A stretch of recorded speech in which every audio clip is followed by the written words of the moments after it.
the central bank has kind of injected the free money drug into them in a way that they're struggling to be weaned off. How come there wasn't some discussion? They must have known what was going to be in the Truss, well, in Quataine's budget. Quite simply, I think we need to smash inflation. Hello and welcome to Spectator TV. I'm Kate Andrews and I'm joined by our economics editor, Michael Simmons, and by Vicky Pryce, economist, former joint head of the Government Economic Service and chief economic advisor at the Center for Economics and Business Research. Now, Michael, you've written the cover piece for this week's Spectator magazine called Broke Britain, in which you say that while elected politicians deserve a lot of the blame for the mess that the UK is in, a lot of the blame should also lie at the doors of the Bank of England. Tell us why. Sure. So, look, this country, as you and I were discussing on Spectator TV just a week ago, is in trouble. We've got spiraling debt forecasts. We're already paying some of the highest borrowing costs in the G7, and that's kind of totally paralyzed us as a country. It means that politicians are just surviving fiscal event to fiscal event. We're not really doing any long-term planning. And we've talked in the media loads and loads about how this is a result of, fiscal decisions, spending decisions, tax decisions by numerous governments. But I think underlying the last 4 prime ministers in the last 5 years have been some actions by our central bank, the Bank of England, that are certainly questionable, and I argue in the piece have contributed to the current crisis we're in, and that's namely their failure to do their one main job, which is to keep inflation down. The Bank of England have a target to get inflation down to 2%. For most of the time that Andrew Bailey, the current governor, has been governor, it's been way over that. We know during COVID, when the bank was saying that it was transitory, it was it was not a serious thing. They thought it was going to peak around between 4 and 5%. It shot up to 11%. It came down again. They got it down to target, but then I think, and some people, some economists have said to me that they've kind of taken their foot off inflation's kind of neck again. Just yesterday we had inflation shooting up again to 3.6%, nearly double that target. But then at the same time, you've got Andrew Bailey talking about the possibility of interest rates cuts when the bank meets in a month's time. So my piece basically goes through some questionable policy decisions that I think they've made that have contributed to why we now have, such unaffordable debt costs that, as I say, are bringing us into crisis. Michael, one theme in your piece is the extent to which the government is essentially paralyzed when it comes to decision-making because of the financial mess that it's in. Even talking about finding a few £billion is now linked to tax rises because they just don't know where they're going to get the monies from. This, of course, comes after, as you say, over the past 5 years, we've had periods of very loose monetary policy. You've just had endless money printing, certainly tightened up. This is all linked, but to what extent would you say that the bank has enabled politicians, but also there's pressure on the bank, of course, to make sure that an elected government, which is making promises, is able to deliver on those promises? Sure. You don't need to give it a percentage, 50-50 necessarily, but, when you point fingers at the bank, it's quite easy to then point them back at politicians and vice versa. Yeah.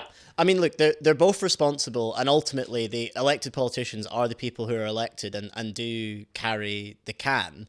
But I actually think for the way the sort of for how we found ourselves in the last few years and where we're going, I actually think that central bankers take more of the responsibility than politicians. And that's because I talk about this sort of generational moral hazard that I think the bank has created. After the financial crisis, interest rates were slashed. Money became very, very cheap. And by very cheap, I mean, basically you could borrow billions and billions of pounds and there wouldn't be sort of a big cost to that.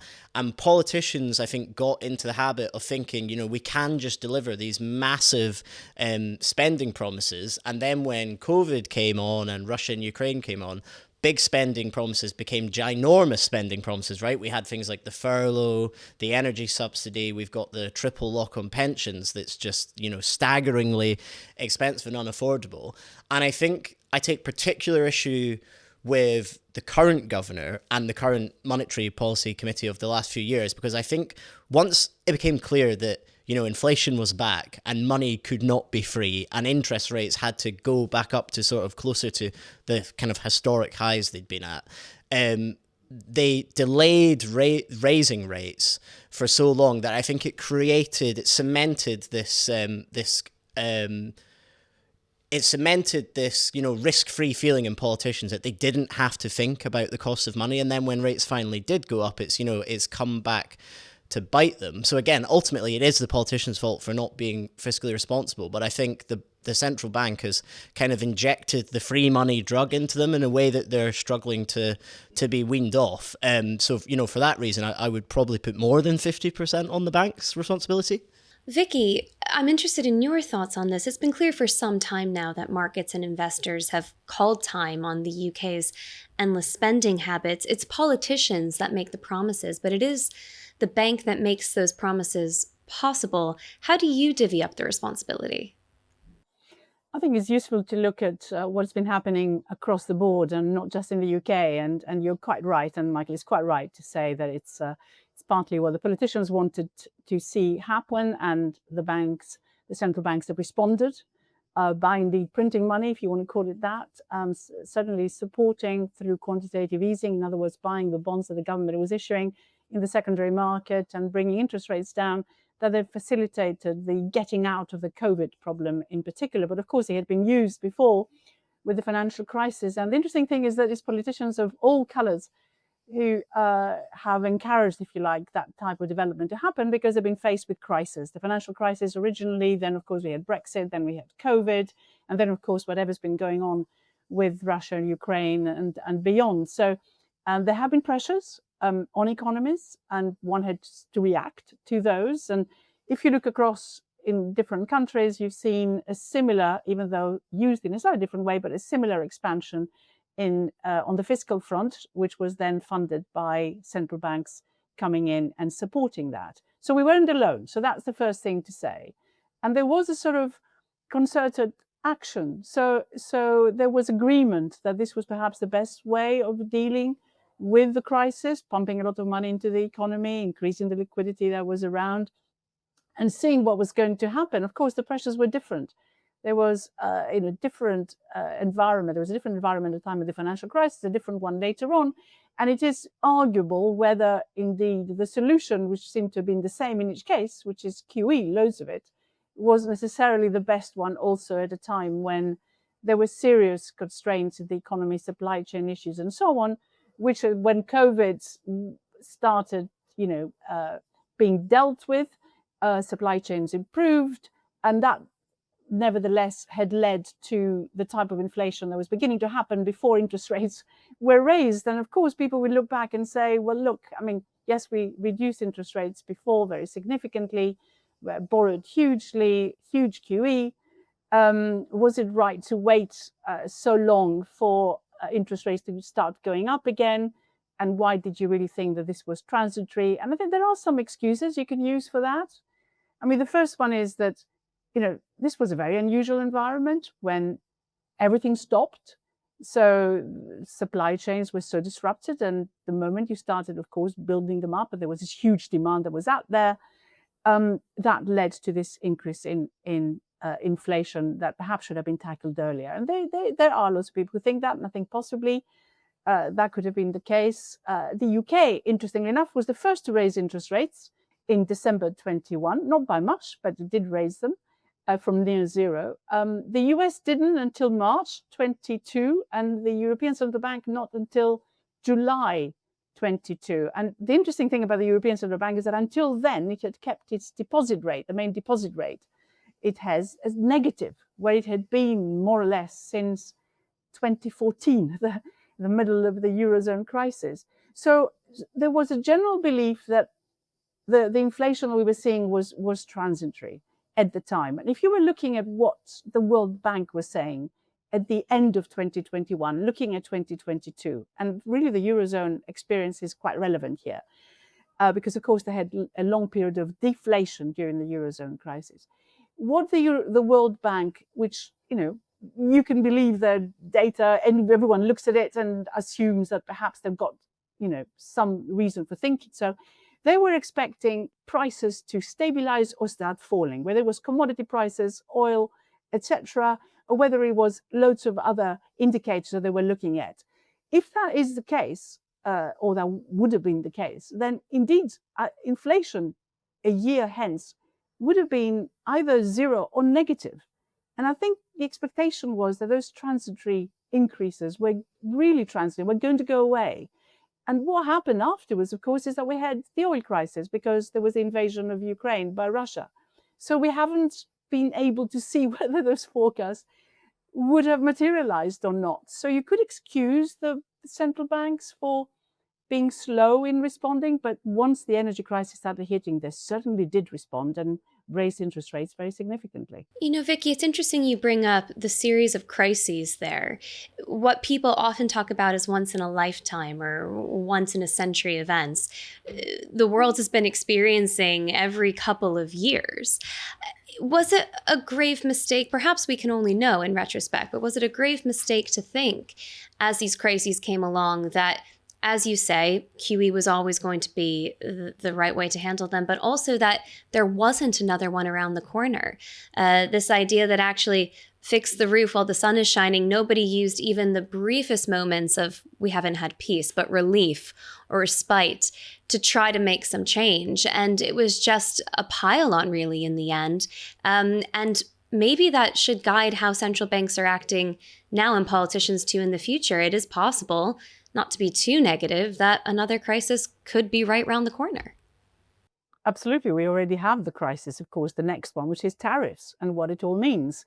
Now, of course, thinking about what Michael was saying earlier about whether the bank's forecasts and expectations for reaching or staying on target, we have actually just about managed it occasionally to be very, very close to the 2% target, are likely to be held in the future if we have sort of crisis after crisis. In the case of tariffs, the interesting thing is that it should work in the bank's favor. Yes, of course, we've seen a bit of an uptick in inflation for loads of domestic reasons right now, plus, of course, food prices going up, plus the fact that politicians decided to put national insurance contributions up on businesses, and that's reflected in higher prices. That may not last for very long.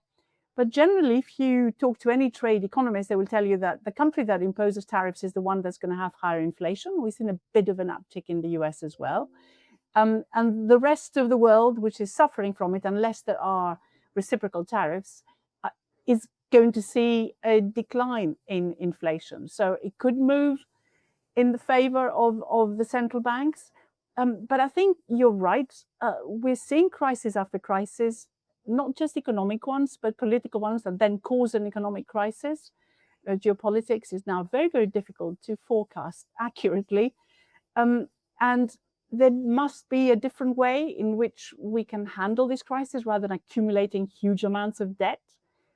Is there a different way? Or perhaps if you accumulate those huge amounts of debt, then do something different rather than start selling all the bonds back in the market the way the Bank of England has done. And I do agree with the article that's saying that perhaps that was overdone, and a different way should be looked at. We can learn about that from other countries. So in the US, for example, all the losses that are being made right now on selling those bonds, which the Federal Reserve has been holding, and quite huge quantities because they did even more QE than we did as a percentage of GDP, they are put against profits that may be made later. So you don't have to have, as we do here, the Treasury sort of recompensing the Bank of England for the losses it's making from selling those bonds. So there must be cleverer ways in which we can handle these issues so that we don't get to the situation we're in, where we pile one problem over another. Michael, what do you make of Vicky's international comparisons there? It is certainly true that the Bank of England was not the only group of central bankers talking about how inflation was likely to be temporary. Sure. Interest rates were rising worldwide. Every central bank had to deal with these issues. And as she flagged there, it was indeed the Bank of England that acted first to raise rates outside of movement with the Federal Reserve, which is quite rare. Yep. Look, I think that's a fair point. There's all these countries that, as Vicky's pointed out, and you've just reiterated there, were in the same boat and did very similar things. I don't necessarily have the answers as to why, but I think we do need to look at why we've ended up in, the worst position in terms of our inflation has now decoupled with Europe. It's climbing away again. Our borrowing costs are worse than Greece's. They're the if you look at all the G7 countries kind of together, the costs of a British gilt is way up at the top there. So something's clearly gone wrong is sort of point one. Point two, on the selling of on quantitative tightening, on shredding the money that we printed on QE, that Vicky was just talking about as well. If you look at those losses, our losses are 5 times worse than the Fed's losses were. The total costs end up being something like 12 times the headroom that we're always talking about, whether the Chancellor has lost or not. So clearly we've done something particularly wrong, that even though all these countries were in a similar economic situation, whatever's happened here, we've ended up worse. I also sort of don't really accept the, oh, well, it happened ever argument, just because we are, the country that sort of the modern society came from, right? So it's not an excuse to just say, well, it was like America was like this, Europe was like this. I think we should just expect better from the Bank of England. And what I mean by that is specifically on this point of QE, right? I think not so much Andrew Bailey, because this has started with his 2 predecessors, but we've done all this QE, nearly £1 trillion of QE, while just deciding that like monetarism was actually a wrong theory, and that if you print money, it doesn't lead to inflation, which clearly just proved to be wrong. And I think there's something specifically there. And how did all these people in the bank all end up making the same mistake? So I think there are reasons to sort of question the kind of all other countries did it defense. Of course, there were a few dissenting voices, including the bank's chief economist at the time, Andy Haldane, Sure. who in 2021 did start to say this could backfire. Vicky, you talked about the overlap between not just economic crises, but political ones as well. And perhaps one of the biggest criticisms of the Bank of England, certainly coming from specific political niches, has been about its actions during Liz Truss's 49-day premiership. Michael has a quote in his piece from an investment banker talking about Andrew Bailey specifically, saying he's largely responsible for the fall of Truss. What do you make of that? Well, I have to say this is a piece in Michael's article that I did agree with up to a point, because I have actually made similar point myself, not necessarily in terms of the fall of Truss's government, but in particular what it did to the bond market. Because you had on the day before the mini budget, an announcement that the Bank of England was about to start QT, and in a big sizes, really, in terms of tens of billions that it intended to sell, starting the following week. And the following day, of course, we had the mini budget, which did have in it quite a lot of unfunded tax cuts. And of course, the markets got really worried, because they would be getting, in any case, indigestion. They could perhaps have been able to accommodate whatever the mini budget was perhaps suggesting. But if you add to that what the Bank of England intended to do, then that became basically unlivable with. And I think that's what happened. And of course, the Bank of England had to immediately intervene, because, of course, yields went up so significantly and caused huge problems for pension funds, that it reversed what it was going to do and did a bit more QE. Not much, but it had to intervene and calm the markets, and also put a bit more liquidity in to make sure that this wouldn't happen again. So with a bit of luck, we're over that problem. But yes, it didn't help. And I was actually very, very surprised. How come there wasn't some discussion? They must have known what was going to be in the Truss, in Quateng's budget the following day, given that there had been so much discussion about that during the campaign when Liz Truss was chosen as the leader by the Conservative voters. Extraordinary, really, which surprised me. And of course, it has also made politicians perhaps become a little bit more suspicious of what the bank does. And we've seen what's going on in the US right now. So a bit more of that interaction is an absolute must. But again, the Bank of England has the Treasury chief economist attending their meetings, as far as I remember, was the case, and I suspect it's still been the case since I left. So they should have known what was in there, and I think I agree with overall with the sentiment in the article. They certainly should have known, Michael, but one of the big points of contention about that very short period of time is that the bank insists it did not know what was coming in the mini budget, that they were deliberately excluded from those conversations. The Office for Budget Responsibility makes the same claim. Of course, Tom Scholar was fired in the weeks leading up to the mini budget, who would have been the person communicating a lot of this information, particularly to markets. The feeling around the mini budget is certainly some tax cuts had been floated, but the £100 billion worth of energy price guarantees, essentially price controls on energy, had not been floated. I mean, this perhaps is one of the central points of contention that I think there's still some dispute about, is really what did the Bank of England know, and what should they have been expected to know, even if politicians were being withholding? Yeah, I mean, I'm not sure where I stand on what they know and what they didn't know. I mean, I know that, from speaking to people, that the Bank of England were like in and out of number 10, putting out things off Bloomberg terminals and stuff, sharing information. So I don't think the communication was quite as cut off in the way that the current narrative seems to be. But my point is more kind of a step before that even if they didn't know anything that was going to be in the budget, the LDI crisis that I talk about in the piece, so that this issue with pension funds suddenly had these margin calls because of the spike in gilt yields, that then led them to selling gilts themselves and the price collapsing even more and the yields going higher. I think that incident would have been brought on at any event that spiked the price. So not necessarily the budget. It could have been anything else that dropped the price. It could have been anything else that triggered that. And I think even if the bank says, oh, well, we weren't warned what was going to happen in the budget, they still let this massive risk build within the pension system without, letting anyone know about this risk, without warning the Treasury, without warning number 10. And that's because I think they themselves were just not aware that this risk had built up. And as I say in the piece, the bomb was kind of there, and Liz Truss just happened to be the person that sort of struck the match on the fuse. So I think even if I were to accept that, the bank was just cut out of what Kwarteng and Truss were planning, they still have a lot to answer for just being totally caught unaware by this crisis.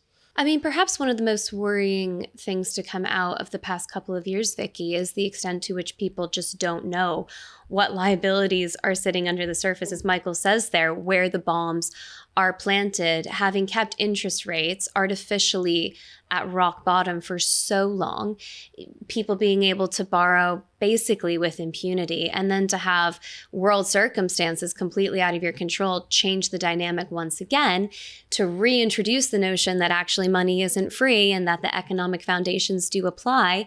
There could still be plenty of things we don't know. It was very concerning to realize that the bank just hadn't properly been stress testing what would happen across a range of factors if interest rates were going to rise, even back to historically normal levels. It really raises the question, what is the next crisis?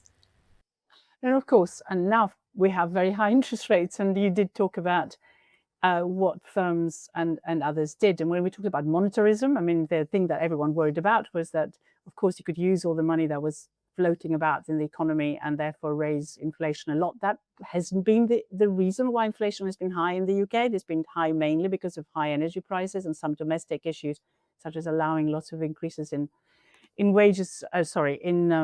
prices to happen for things like water bills and telecoms and so on, rather than necessarily excess demand in the economy, because people are not really borrowing huge amounts of money. Businesses are not doing so. With interest rates as high as they are, they're now very reluctant to do so. And interestingly enough, they were also very reluctant to do so during the time when interest rates were very low. So in fact, quite a lot of monitors were worrying that, if anything, money supply was going down in recent years, and that would bring inflation down and also the economy down. So I think the interesting thing about this whole episode is that instead of sort of flooding the economy with money and therefore, a lot of demand-led growth and then inflation, what we've seen is that we had this inflation despite the fact that all this extra money that was coming into the economy was not in fact being used. The households are saving a lot of money right now, the ones who got anything through the furlough scheme, or even the increases they're getting through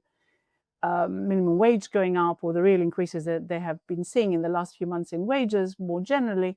So it is a strange environment where, despite huge amount of intervention from the government, what we've seen is that both businesses and households are being terribly cautious. And that's a concern, especially now, of course, with interest rates staying as high as they have been. So the risks that you're talking about are indeed there, but they are mostly, because I think the Bank of England is now on top of some of the issues that we saw before with LDIs, etc. What we've got a greater risk of is that we have no growth in the economy, interest rates still staying quite high, sort of inflation not completely eradicated, or at least, not even necessarily a target.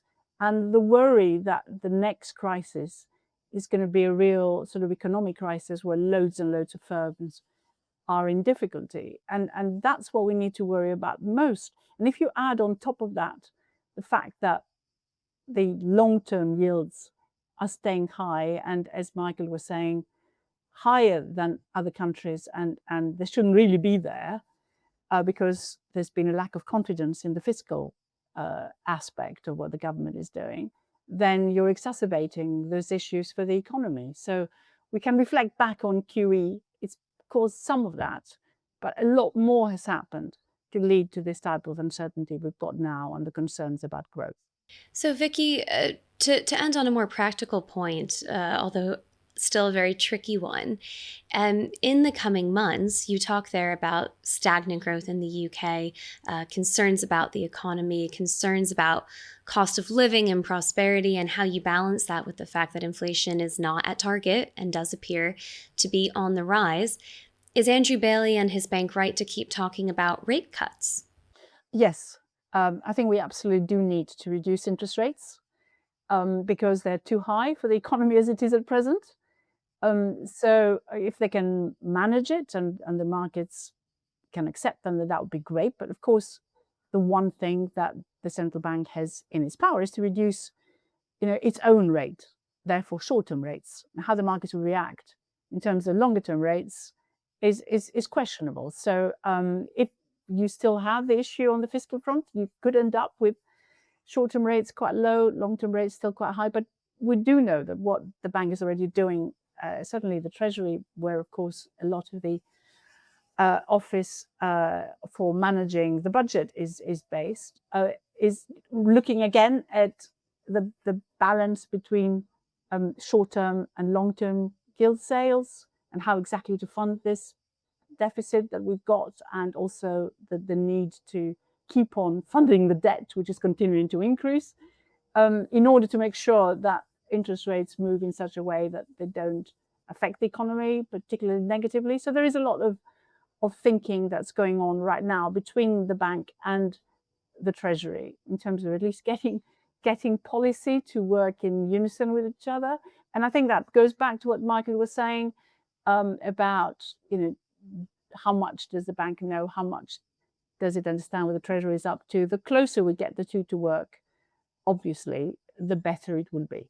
Michael, what do you make of the bank's flirtation with lowering interest rates further at a time where you've pointed out inflation is continuing to rise? And what has to happen now in order to get the UK back into a stronger position, back into a position where it can think more long-term about spending and priorities and decision-making without being completely hamstrung by this current state it's in? Well, quite simply, I think we need to smash inflation. I think the bank needs to return to its, mandated single purpose of getting rid of inflation. So you don't think they should be talking about rate cuts? No, I think when inflation's, just ticked back up, wages have consistently now been rising faster than inflation. And every time, we had a labour market release today, every time those figures come out, it slows a little bit and the bank says, oh, this is good news, it's coming down, but it's still, miles ahead of where